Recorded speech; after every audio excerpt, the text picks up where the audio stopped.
देखिए, कक्षा 12वीं आर्ट्स राजनीति विज्ञान भाग आ, अध्याय 1 शीत युद्ध का दौर। आपका अध्याय का नाम है शीत युद्ध का दौर।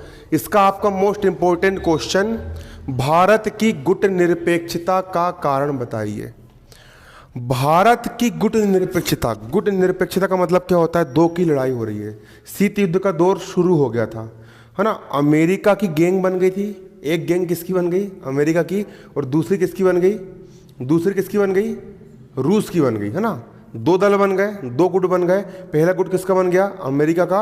और दूसरा गुट किसका बन गया? आपका रूस का बन गया। कितने गुट बन गए यहाँ पर आपके? दो गुट बन गए। कितने गुट बन गए यहाँ पर आपके? दो गुट बन गए। पहला गुट किसका? अमेरिका का। और दूसरा किसका? रूस का। यहाँ पर आपके दो गुट बन गए, है ना। तो भारत की गुट निरपेक्षता, अपन बोलते हैं ना, दो की लड़ाई हो रही है, भाई तुमको लड़ना है लड़ो, मरना है मरो, हम तुम्हारे बीच में नहीं जाते। तो भारत देश भी इन मसले में पड़ा क्या? नहीं पड़ा। तो इतने सारे देश मामले में फंस गए थे, लेकिन भारत देश गुट निरपेक्षता में क्यों नहीं पड़ा? ऐसा क्या कारण था कि भारत देश गुट निरपेक्षता में नहीं पड़ा? आपको यहां पर यह बताना है ना। भारत की गुट निरपेक्षता का कारण बताइए। किसकी? भारत की गुट निरपेक्षता का कारण बताइए। क्वेश्चन आपका देखो आंसर। भारत की गुट निरपेक्ष नीति की विशेषताएं निम्न है। पहला, शीत युद्ध को कम करना। किसको कम करना? शीत युद्ध को कम करना। अब एक इसका और एक इसका, दो लोगों की लड़ाई हो रही है ना। ये इससे दुश्मनी कर रहा है और इससे दुश्मनी कर रहा है। अब कई लोग क्या होंगे? कई लोग इसका सपोर्ट करेंगे, कई लोग उसका सपोर्ट करेंगे। लेकिन जो अच्छे लोग होते हैं वो क्या बोलते हैं? भाई लड़ाई झगड़ा करने से नुकसान नहीं होता है ना। तो उसको 10 मुक्का मारेगा, 2 मुक्का तेरे को पड़ेगी, है ना कि नहीं? आरन समझ में लड़ाई है ना। अगर तुम उसके 1000 सैनिक मारोगे, वो तुम्हारे सैनिक को मारेगा। और युद्ध में क्या होता है? नुकसान ही होता है। तो भारत ऐसा देश था जो दोनों के मामले में उलझने से उसने शांत करने का प्रयास करा। उसने रूस और अमेरिका को करीब लाने का और दोस्ती बनाने का प्रयास किया। किसने? अपने भारत देश ने। गुट निरपेक्ष आंदोलन के माध्यम से, किसके माध्यम से? गुट निरपेक्ष आंदोलन के माध्यम से सोवियत संघ रूस और संयुक्त राज्य अमेरिका, रूस और अमेरिका, जो आपके दो देश जो गैंग बन गई थी ना, रूस देश और अमेरिका, रूस और अमेरिका के बीच की गलतफहमी, है ना। किसके बीच की? रूस और अमेरिका, सोवियत संघ रूस और, है ना, संयुक्त राष्ट्र अमेरिका, दोनों के बीच की जो आपकी क्या थी? गलतफहमी थी। दोनों के बीच की आपकी जो क्या थी? गलतफहमी थी। इन गलतफहमी को दूर करने का प्रयास किसने किया? भारत देश ने करा। इन दोनों देशों के बीच की जितनी भी शंकाएं थी, उन सारी शंकाओं का समाधान करने का भी उसने क्या करा? प्रयास किया। क्लियर है ना। शंकाओं का समाधान करने का भी उसने क्या किया?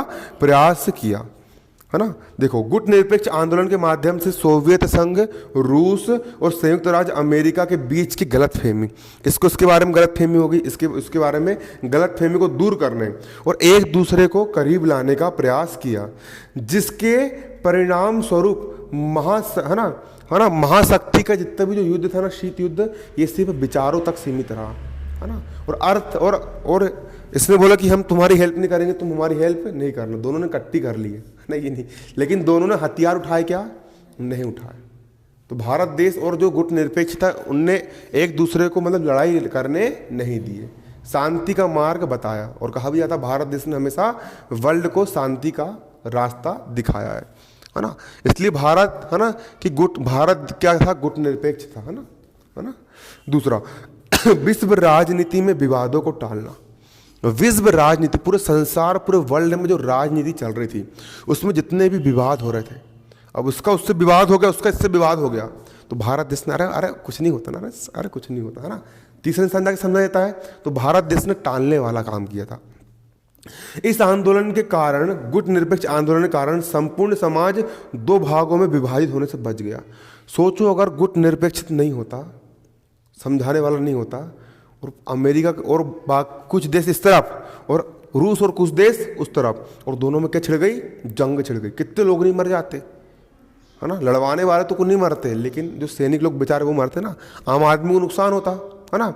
तो गुट निरपेक्ष शक्ति के बनने के कारण इस गुट निरपेक्ष शक्ति ने इनकी लड़ाई होने से क्या कर दिया, रोक दिया। क्या कर दिया, रोक दिया। और समाज दो भागों में विभाजित होने से क्या हो गया, बच गया। और तृतीय विश्व युद्ध नहीं छिड़ा। और धोखे से तृतीय विश्व युद्ध छिड़ता तो इसके पास भी परमाणु बम, इसके पास भी परमाणु बम, पूरा समाज खत्म हो जाता। क्या हो जाता, समाज खत्म हो जाता। तृतीय विश्व युद्ध नहीं छिड़ सका, जिसकी आशंका काफी समय से व्यक्त की जा रही थी कि तृतीय विश्व युद्ध हो सकता है। लेकिन कोरिया, इंडोनेशिया, सुएज समस्या ना, जो गुट निरपेक्ष जो भारत देश और जो बहुत सारे देश ने मिलकर के इन दोनों को क्या करा, शांत करा, है ना, ठंडा पानी दोनों के दिमाग में डाल दिया, है ना। और युद्ध हो पाया क्या, नहीं हो पाया। अगला तुम्हारा निशस्त्रीकरण एवं अस्त्र नियंत्रण की दशा में प्रगति। निशस्त्रीकरण का मतलब जो होता है भाई, अब दो लड़ रहा है, दोनों के हाथ में तलवार पकड़ा दी तो मर जाएंगे, और दोनों के हाथ में कुछ नहीं पकड़ा है तो हाथ तुम भूसे से मारेंगे, कितना मारेंगे, मार होगा ना कि नहीं।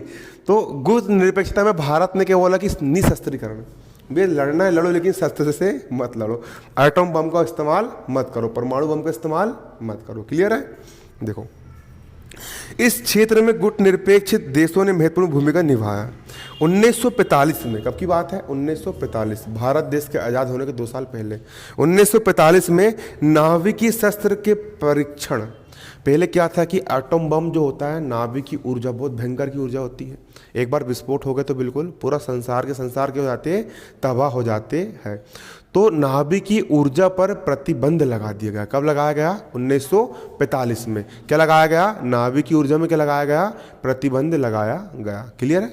कहाँ प्रतिबंध लगा दिया गया, नाभिक की ऊर्जा में क्या लगा दिया गया, प्रतिबंध लगा दिया गया कि भैया कोई भी देश परमाणु बम ना तो बना सकता है और ना ही उसका परीक्षण कर सकता है।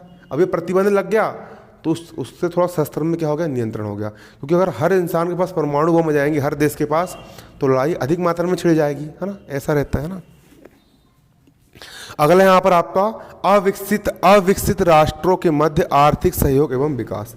अविकसित राष्ट्रों के मध्य आर्थिक सहयोग एवं विकास। अविकसित राष्ट्र मतलब गरीब राष्ट्र, विकसित मतलब जो विकसित हो चुके हैं, और अविकसित मतलब जो विकसित नहीं हुए, जो कैसे है, गरीब है। ऐसे जो राष्ट्र थे उनके मध्य में आर्थिक सहयोग एवं विकास। गरीब एवं पिछड़े राष्ट्र, ऐसे देश जो क्या थे, गरीब थे और पिछड़े थे, के आर्थिक विकास में, कौन से विकास में, आर्थिक विकास में गुट निरपेक्ष राष्ट्रों का महत्वपूर्ण योगदान रहा। जो गुट निरपेक्ष क्या थे, आपके राष्ट्र थे, उनका क्या रहा, महत्वपूर्ण योगदान रहा। देखो, जो गरीब और पिछड़े राष्ट्र थे ना, उनने बोले कि आप अमेरिका और रूस का सपोर्ट मत करो, हम तुम्हारा क्या करेंगे, हम तुमको हम तुम्हारी हेल्प करेंगे, है ना, हम तुम्हारी क्या करेंगे, हेल्प करेंगे। क्लियर है ना। तो गुट निरपेक्ष राष्ट्र ने उनका क्या करा, सहयोग करा। अगला है तुम्हारा विश्व शांति के क्षेत्र में संयुक्त राष्ट्र संघ का भरपूर सहयोग किया। तो संयुक्त राष्ट्र संघ था जो कि लड़ाई नहीं चाहता था, विश्व की क्या चाहता था, वो शांति चाहता था, उसमें क्या किया गया, खुल करके सपोर्ट किया गया, है ना, ये था। तो इस कारण भारत देश क्या था, गुट निरपेक्ष था, लड़ाई को ने क्या करा, शांत करवाने का प्रयास करा। अब जो गुट निरपेक्ष आंदोलन अपना हुआ था, जो अपना क्या हुआ था, अब इससे हमारा एक क्वेश्चन और बन करके आता है। अब समझेंगे वो क्वेश्चन क्या है यहाँ पर हमारा, इसको उतार लिए, अगला क्वेश्चन है ना।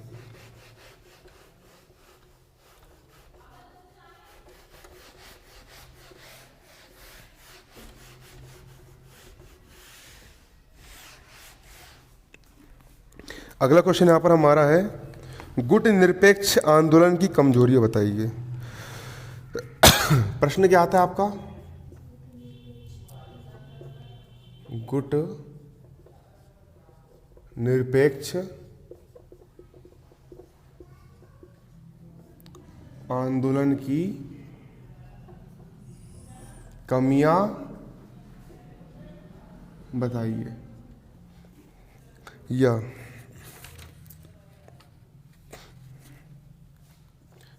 अथवा में आपका आता है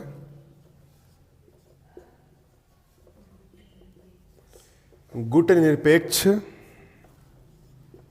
आंदोलन, गुट निरपेक्ष आंदोलन के पूर्ण सफल न हो पाने के कारण गुट निरपेक्ष आंदोलन आपका चला था। आपका क्या चला था? गुट निरपेक्ष आंदोलन। कि भैया जो पूरा संसार था, जो कि एक प्रकार से दो दलों में क्या हो गया था? विभाजित हो गया था। जो हमारा संसार पूरा किसमें? एक प्रकार से दो दलों में क्या हो गया था? विभाजित हो गया था।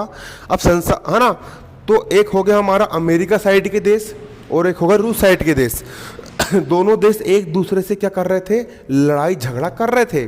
तो भैया एक तीसरी शक्ति आई, गुट निरपेक्षता। उनने बोले कि भैया लड़ो मत, है ना, लड़ो मत। तो आंदोलन तो चला गुट निरपेक्ष, लेकिन ये पूरी तरीके से सफल हुआ क्या? नहीं हुआ। कुछ ना कुछ विवाद बचा था। वो शांत करवा पाया क्या? नहीं करवा पाया, है ना। तो गुट निरपेक्ष आंदोलन के सफल ना हो पाने के कारण आपको क्या करना है? बताना है। किसके कारण बताना है? गुट निरपेक्ष आंदोलन के सफल ना हो पाने के कारण यहाँ पर आपको बताना है।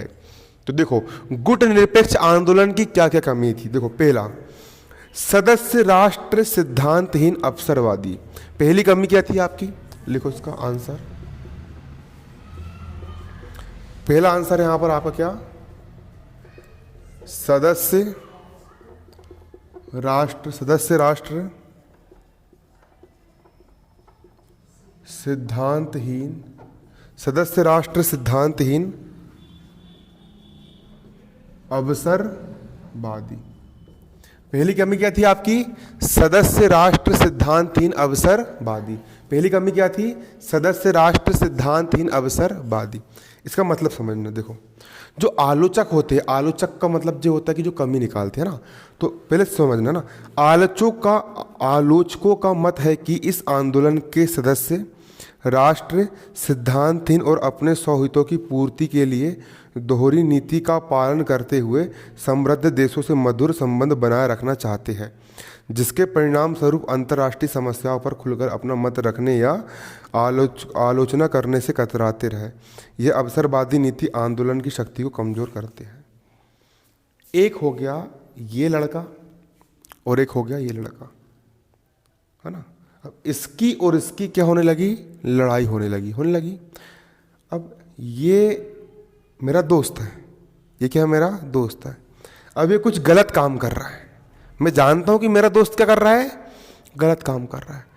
तो मैं अपन क्या सोचते? अपन सोचते कि भाई अपना दोस्त है यार, गलत कर रहा है, अपन उसको गलत बोलेंगे तो बुरा मान जाएगा, फिर कल को इसकी मेरे बीच में लड़ाई ना छिड़ जाए, है ना। तो जो गुट निरपेक्ष राष्ट्र थे, है ना, उनकी जिन देशों से मित्रता थी और जिन देशों से उनका व्यापार लेन देन चलता था, अब वो देश गलती कर रहा है तो भी उसका खुलकर वो विरोध कर पा रहे थे क्या? नहीं।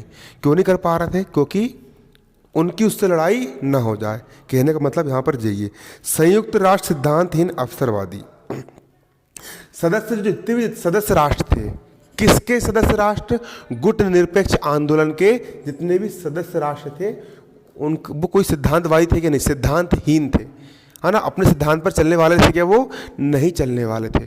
वो लोग क्या करते थे? सिद्धांतहीन थे, मतलब कि दूध को दूध नहीं बोलते थे, पानी को पानी नहीं बोलते थे। जबकि सही सिद्धांत क्या बोलता है? भले अपना दोस्त रहे, है ना। जैसे कि जो पहले के न्याय करने वाले हुए, भगवान राम हुए, है ना, विक्रमादित्य हुए, खुद की गलती पर खुद को सजा दे दिए। तो ऐसे न्याय करने वाले लोग थे क्या? नहीं थे। आ रहा है समझ में? ये था। देखो, आलोचकों का मत है कि इस आंदोलन के सदस्य, जितने भी आलोचक है, उनका मत क्या था कि ये जो आंदोलन हुआ था, गुट निरपेक्ष वाला आंदोलन, इसके जितने भी सदस्य राष्ट्र थे, है ना, जितने भी राष्ट्र जिन्होंने इसकी सदस्यता ग्रहण की थी, वो सब क्या थे? अपने हित की पूर्ति के लिए, अपने हित की पूर्ति के लिए बिन दो पेंदी का लोटा, मतलब उसको भी बोल दिए, इसको भी बोल दिए। कई लोग होते हैं ना, दो पेंदी के लोटे, इधर भी लुढ़क गए, इधर भी लुढ़क गए, है ना, है ना, है ना, है ना। मतलब किसी एक का खुल के सपोर्ट नहीं करते, है ना। ऐसा बिन पेंदी के लोटा बोलते इसको, है ना, बिन पेंदी के। तो है ना, मतलब कि दोहरी नीति, क्या बोलेंगे इसको? दोहरी नीति बोलेंगे। दोहरी नीति का पालन करते हुए समृद्ध देश, जो अच्छे अमीर देश थे, उनसे अपना क्या बनाए रखे? मधुर संबंध बनाए रखना चाहते थे। तो अब मधुर संबंध उन्होंने अपने एक देश से बना लिए, तो खुलकर अपना मत रख पा रहे थे क्या? नहीं रख पा रहे थे। क्यों? क्योंकि वो समृद्ध देश कहीं बुरा ना मान जाए, ये होता है ना। दूसरा तुम्हारा एक शक्तिहीन लचर संगठन। शक्तिहीन, है ना। दूसरा पॉइंट लिखो, एक शक्तिहीन लचर संगठन, एक शक्तिहीन लचर संगठन, एक शक्तिहीन लचर संगठन। देखो अब समझने इसको, अब ये भी ताकतवर, ये भी ताकतवर और ये भी ताकतवर, मोस्ट पावरफुल, दोनों लोग लड़ाई लड़ रहे हैं। और जो शांत करवाने वाला जो गुट निरपेक्ष है वो क्या है, कमजोर, फुस्सी फटाका बिल्कुल, है ना कि नहीं। कैसा हो गया वो, बिल्कुल वो कमजोर हो गया। अब दो बेल, अच्छे तगड़े बेल की सांड की लड़ाई हो रही है, तो उसमें बकरी झगड़ा कैसे शांत करवा देगी, है ना कि नहीं। अब कोई बकरी जाएगी बोलेगी मत लड़ो करके, है ना, तो शांत करवा पाएगी क्या, नहीं। तो जो गुट निरपेक्ष में जितने भी राष्ट्र वगैरह थे वो बहुत कमजोर, निर्बल और गरीब देश थे। उनके खुद के पास खाने का ठिकाना नहीं, वो दूसरों की हेल्प कर पाएंगे क्या, नहीं, ये होता है ना कि नहीं। और ताकतवर रहता तो ओए ज़्यादा लड़ेगा, उठा फेंक दूंगा तो कब भी लड़ेगा, बाहर फेंक दूंगा, है ना कि नहीं। ताकतवर है तो, है ना कि नहीं। लेकिन ताकतवर थे क्या, वो नहीं थे, क्या थे, कमजोर पड़ गए थे, है ना। देखो शक्तिहीन लचर संगठन, शक्तिहीन मतलब शक्ति नहीं थी। यह आंदोलन ऐसे राष्ट्रों का संगठन है, जो गुट निरपेक्ष आंदोलन हुआ था वह ऐसे राष्ट्रों का क्या है, संगठन है, जो अर्थ मतलब पैसा, अर्थ बल मतलब ताकत, है ना, बल ताकत, और साहस मतलब हिम्मत से हीन है। उनके पास ना तो पैसा है, ना ताकत है, ना ही हिम्मत है। अधिकांश राष्ट्र अभी अभी स्वतंत्र हुए हैं और लड़ाई झगड़ा नहीं चाहते हैं। वो खुद अपने विकास करने के लिए, किसके विकास करने के लिए, खुद के देश का विकास करने के लिए विकसित देशों पर क्या थे, निर्भर थे। विकसित देशों पर वो क्या थे, निर्भर थे, है ना। और उसके कारण उनकी सेना भी क्या होते जा रही थी, कमजोर होते जा रही थी, जिसके कारण ये गुट निरपेक्ष आंदोलन क्या हो गया, आपका फेल हो गया। क्या हो गया, फेल हो गया। क्लियर है, बन जाएगा, है ना। अगला लिखो, तीसरा, कुशल नेतृत्व का अभाव। अगला लिखिए, कुशल नेतृत्व का अभाव। अगला यहां पर आपका कुशल नेतृत्व का अभाव। देखो कुशल नेतृत्व का मतलब जो होता है कि इतने सारे देश हैं, अगर उसका अपनी टीम का यदि कोई एक लीडर बन जाए, है ना, मान चलो कि 50 लोग हैं और लीडर नहीं है, तो अपने खुद में लड़ाई हो जाएगी। वो बोलेगा ऐसा करो, कोई बोलेगा ऐसा करो, है ना। और भाई एक लीडर हो जाए तो सब उसकी सुने, तो मैंने बोल दिया ऐसा मतलब ये करना है, और सब लोग उसका सपोर्ट करने लग जाए, तो पावरफुल टीम बन जाएगी। अब टीम में कोई नेतृत्व करने वाला ही नहीं ढंग का, है ना, कोई नेतृत्व करने वाला है कि ढंग का नहीं है, तो आंदोलन क्या हो गया, इससे विफल हो गया। देखो कुशल नेतृत्व का अभाव। प्रारंभ में भारत हो गया, भारत देश हो गया, और कुछ राष्ट्रों ने अच्छा नेतृत्व प्रदान किया गुट निरपेक्ष आंदोलन को, है ना, अच्छा नेतृत्व प्रदान किया। किंतु सदस्य राष्ट्रों में बुनियादी एकता, जितने भी उसके जो सदस्य राष्ट्र थे उनमें एकता थी क्या, नहीं थी। एक मत था क्या, नहीं था। उनमें परस्पर क्या था, विरोध था। और तुष्टीकरण की नीति को देखते हुए, तुष्टीकरण की नीति मतलब अपना अपना देखना, है ना, तुष्टीकरण की नीति को देखने के लिए कोई भी उसका नेतृत्व ढंग से करा क्या, नहीं करा। इसके फलस्वरूप क्या हुआ, ये आंदोलन क्या हो गया, फेल हो गया। क्लियर है। अगला चौथा पॉइंट, बाहरी आर्थिक एवं सुरक्षा सहायता पर निर्भर।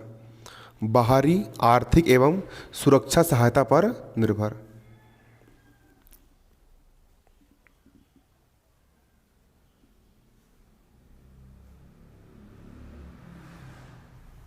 देखो अब बाहरी आर्थिक, जो गुट निरपेक्ष राष्ट्र थे, जो शांत करवाने वाला, देखो इसकी और इसकी लड़ाई हो रही है, और बीच में मैं जज बना बैठ रहा हूँ कि भाई तुम लड़ो मत, इसकी गलती है ना। अब मैं किस पर डिपेंड हूँ, मैं इस पर डिपेंड हूँ, है ना। मैं खुद गरीब हूँ और वो दोनों कैसे पावरफुल है, तो इसने मेरी थोड़ी सी हेल्प कर दिया, मैं किसके सपोर्ट में चल जाऊँगा, उसके सपोर्ट में, है ना। आ रहा है समझ में। दो आदमी की लड़ाई हो रही है, एक ने बोला भाई मैं तेरी हेल्प कर रहा हूँ यार, तेरे को घर की ज़रूरत है ना, तो मैं घर बना के दे रहा हूँ। भाई तुम्हें घर बना के देगा, अरे तू कितना अच्छा है, तो मैं किसका सपोर्ट करूँगा, उसका सपोर्ट करूँगा। तो बेसिक जो गरीब देश थे वो बेचारे गुट निरपेक्ष में आए, काय में आए, गुट निरपेक्ष में आए कि भैया हम कैसे हैं, हम गुट निरपेक्ष राष्ट्र हैं। कैसे राष्ट्र हैं हम, गुट निरपेक्ष राष्ट्र है। तो उन लोगों ने अपने आप को गुट निरपेक्ष राष्ट्र बोल दिए। किन लोग ने, गरीब देशों ने। तो जो अमीर देश थे उन लोग ने उसकी सैनिक सहायता करे, क्या करे, उनने बोले कि रूस ने बोल दिया तू मेरा साथ दे, तेरे को जितनी भी सैनिक की हेल्प लगेगी और जितना भी पैसा लगेगा पूरा कौन देगा, मैं तेरे को ला करके दूंगा। तो इससे आंदोलन क्या पड़ गया आपका, कमजोर पड़ गया। देखो बाहरी एवं आर्थिक सुरक्षा पर सहायता पर निर्भर है ना। इस आंदोलन के जितने भी सदस्य राष्ट्र थे वो निजी हित को ध्यान में रखते हुए, खुद का हित को ध्यान में रखते हुए, आर्थिक दृष्टि से मतलब पैसे वाली दृष्टि से है ना, और सैनिक दृष्टि से आत्मनिर्भर होने का प्रयास नहीं करे, बल्कि उन राष्ट्रों पर क्या हो गए, डिपेंड हो गए। रूस और अमेरिका पर क्या हो गए, डिपेंड हो गए। और अमेरिका और रूस ने इनकी कमजोरी को भांपते हुए इनको अपने पक्ष में कर लिया और ये युद्ध क्या हो गया आपका, फेल हो गया। अगले को 5वां लास्ट पॉइंट है ना, ठोस नीति और योजना का अभाव।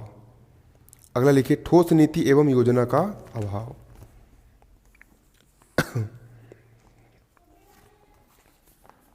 देखो इस आंदोलन के प्रारंभ में, किसके प्रारंभ में, ये जो आपका आंदोलन हुआ था, कौन सा गुटनिरपेक्ष आंदोलन है ना, इस आंदोलन के प्रारंभ में निश्चित किए गए उद्देश्य, जो उद्देश्य डिसाइड किए थे है ना, उद्देश्य तो बना लिए कि हमको ऐसा करना है। अब तुमने लक्ष्य तो बना लिए, 12वीं क्लास में भी 90% बनाना है, लेकिन ढंग की योजना बनाए क्या, नहीं कि ब्लूप्रिंट से पढ़ना है, तैयारी कैसे करना है, रोज कितने कितने घंटे पढ़ना, रोज मेहनत करना है, काम करे क्या, नहीं। तो योजना क्या हो जाएगी तुम्हारी, फेल हो जाएगी। पहले लक्ष्य बनाना पड़ता है, फिर लक्ष्य बनाने के पास उसके बारे में सोच करके उसके हिसाब से काम करना पड़ता है और मेहनत करना पड़ता है, तब हमको लक्ष्य प्राप्त होता है। और इसके द्वारा हम बड़े से बड़ा लक्ष्य भी प्राप्त कर लेते हैं, इम्पॉसिबल कुछ नहीं है। इन लोगों ने लक्ष्य तो बना लिए, लेकिन ढंग की योजना बना पाए क्या, नहीं बना पाए। तो उससे आंदोलन क्या हो गया आपका, फेल हो गया। क्या हो गया, फेल आपका आंदोलन क्या हो गया।